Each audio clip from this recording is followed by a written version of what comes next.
మీరు ఒకసారి దీన్ని అర్థం చేసుకోవాలి ప్రజలారా. నిన్న సాయంత్రం, అది కూడా సాయంత్రం అంటే ఐ థింక్ 4-5 ఆ ప్రాంతంలో పొన్నం ప్రభాకర్ ఇంట్లో మన పొన్నం ప్రభాకర్ గౌడ్ గారి ఇంట్లో ఈ బీసీ నాయకులందరూ భేటీ అయ్యి ఎట్లా చేద్దాం, ఏం చేసేది ఏం లేదు. అబ్బా ఏం కమలాసన్లో అయిపోతారు వీళ్ళు. కోర్టు తీర్పులు ఇవన్నీ టైం దగ్గరకు వచ్చేసరికి కమలాసన్లో అయిపోతారు.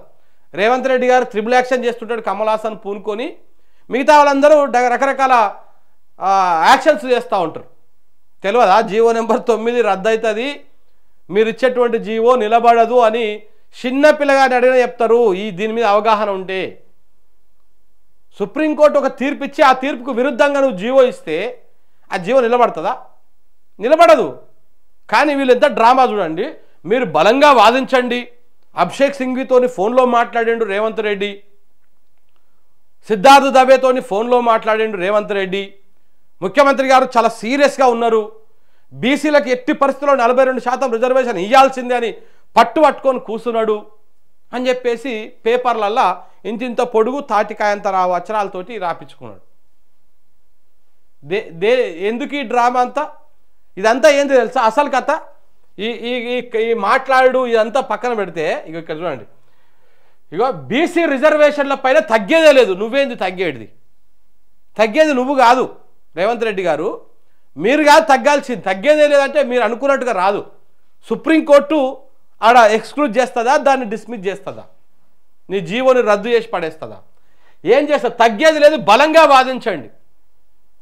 ఆల్రెడీ ఒక తీర్పు వచ్చిన తర్వాత ఆ తీర్పే తప్పు అని చెప్పేసి వాదిస్తే, అంటే సుప్రీంకోర్టు తీర్పే తప్పు అని సుప్రీంకోర్టులోకి పోయే వాదించామని చెప్తున్నాడు మన రేవంత్ రెడ్డి గారు.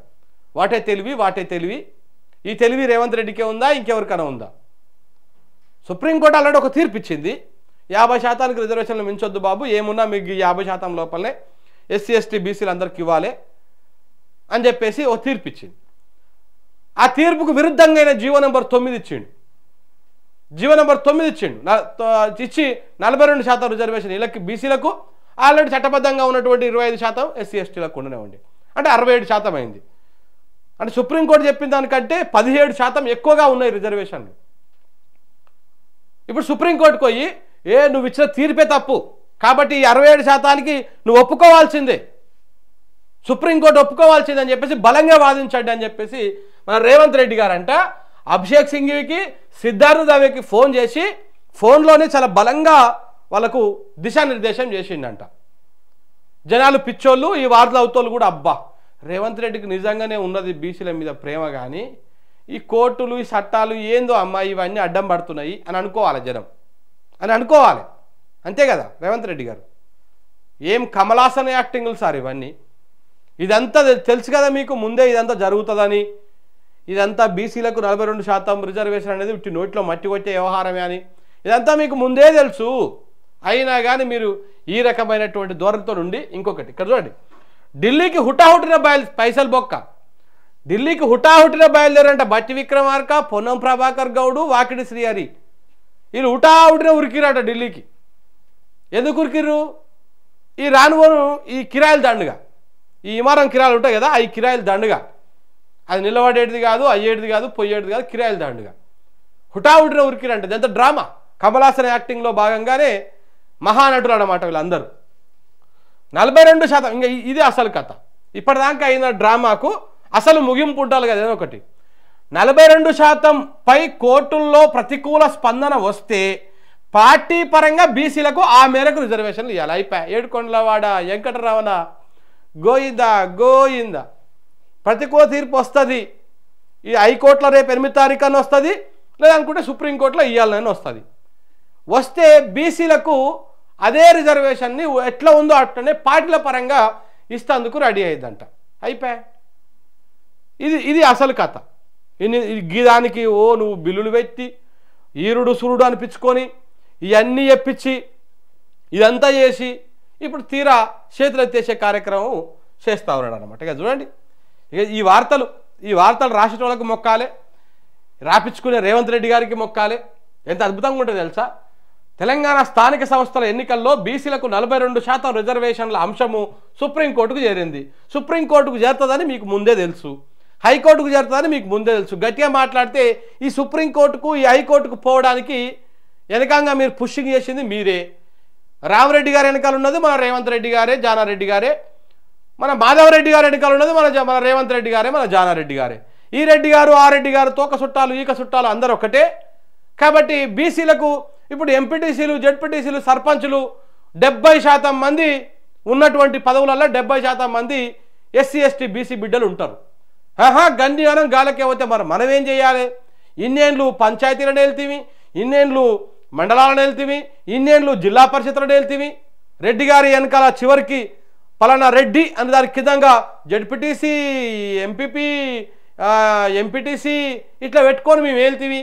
ఇప్పుడు ఎట్లా మా చేతుల నుంచి పోతున్నది కదా, ఎట్లా చేయాలి అని చెప్పేసి ఒక కుట్రపూరితమైనటువంటి వ్యవహారం ఇదంతా కూడా. తెలియందా ఇది?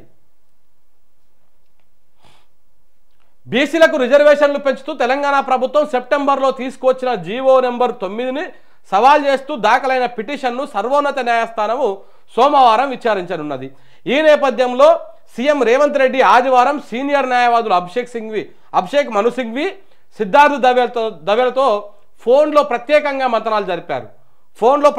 మంత్రాలు జరిపిండంట. తెలంగాణలో బీసీ రిజర్వేషన్ల అమలు, స్థానిక సంస్థల ఎన్నికల నిర్వహణపైన హైకోర్టు గడువు, గవర్నరు, రాష్ట్రపతి వద్ద బిల్లుల పెండింగు, రాష్ట్ర ప్రభుత్వాలకు జీవో 9 తీసుకొచ్చే అధికారం తదితర అంశాలపైన వారితో అరగంటకు పైగా చర్చించారు. బీసీలకు 42% రిజర్వేషన్లను కల్పించే విషయంలో రాష్ట్ర ప్రభుత్వము కృతనిశ్చయంతో ఉన్నదని రేవంత్ రెడ్డి గారు చెప్పిరంట.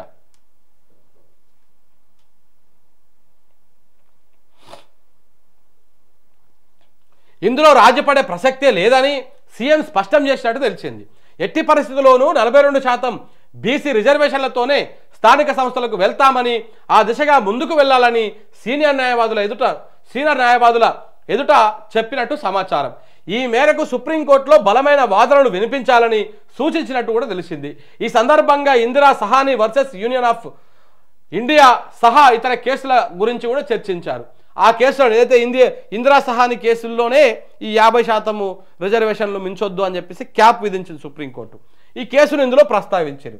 ఇక ఇదంతా ఢిల్లీకి వాళ్ళకి ఫోన్లు చేసి మాట్లాడితే ఇక జీవో నెంబర్ 9కి వ్యతిరేకంగా దాఖలైన పిటిషన్ పైన సుప్రీంకోర్టు సోమవారం విచారణ చేపట్టనున్న నేపథ్యంలో సీఎం రేవంత్ రెడ్డి ఆదేశాల మేరకు డిప్యూటీ సీఎం బట్టి విక్రమార్క, మంత్రులు పొన్నం ప్రభాకర్ గౌడ్, వాకటి శ్రీహరి ఆదివారం నాడు హుటాహుటిన ఢిల్లీకి బయలుదేరి వెళ్ళిర్రు. ఎందుకు అడ్డం పడతారా? పోయి ఆ పిటిషన్కి అడ్డం పడతారా? లేకపోతే ముందే పడాల్సి ఉంటివి నువ్వు? రెడ్డి గారే కదా వేసింది ఎవరు? రామరెడ్డి గారు ఎవరు? గోపాల్ రెడ్డి గారు ఎవరు? రేవంత్ రెడ్డి గారికి తొక్క చుట్టాం. ఆ రెడ్డి గారు, ఈ రెడ్డి గారు, ఆ రెడ్డి గారు అందరూ ఒకటే. మన హైకోర్టులో వేసిన మాధవరెడ్డి గారు, బుట్టంగారి మాధవరెడ్డి గారు, ఈ ఒట్టమా ఆయన పేరు, ఇదేదో గోపాల్ రెడ్డి గారు, ఈ రెడ్డి గారు, ఆ రెడ్డి గారు, ఇంకో రెడ్డి గారు, రేవంత్ రెడ్డి గారు, జానారెడ్డి గారు, ఉత్తమ్ రెడ్డి గారు, కోమటిరెడ్డి గారు, అందరూ ఒకటే రెడ్లు. వీళ్ళంతా ఒకటే కుటుంబ సభ్యులు, ఒకటే ఫ్యామిలీ, ఒకటే బ్యాచ్ అంతా. వీళ్ళందరూ కలిసి ఒక ఆయననేమో హైకోర్టుకు పంపించిండు మన రేవంత్ రెడ్డి, జానారెడ్డి, ఇంకొక ఆయనే సుప్రీంకోర్టుకు పంపించిండు. మళ్ళా అది అడ్డుకోపోర్రి మీరు వెంటనే అని చెప్పేసి మన వెనకంగా బట్టి విక్రమార్కని, పొన్నం ప్రభాకర్ని, వాకిటి శ్రీహరిని హుటాహుటిన మీరు ఉరుకుర్రి అని చెప్పేసి మళ్ళీ పంపించిండంట. ఏపిచ్చేది నువ్వే, ఇలా ఎగదోసేది నువ్వే. ఆహా, అదేదో సామెతట చూసినావు. ఏమని చెప్పాలి? దూడనే శీకం అని చెప్పాలి, బర్రెనే తనం అని చెప్పాలి అంట. వీళ్ళతో పిటిషన్ ఏపిచ్చేది ఈయననే, పోయి కొట్లాడాలి అడ్డంగా అని చెప్పేసి మళ్ళీ చెప్పేది ఈయననే.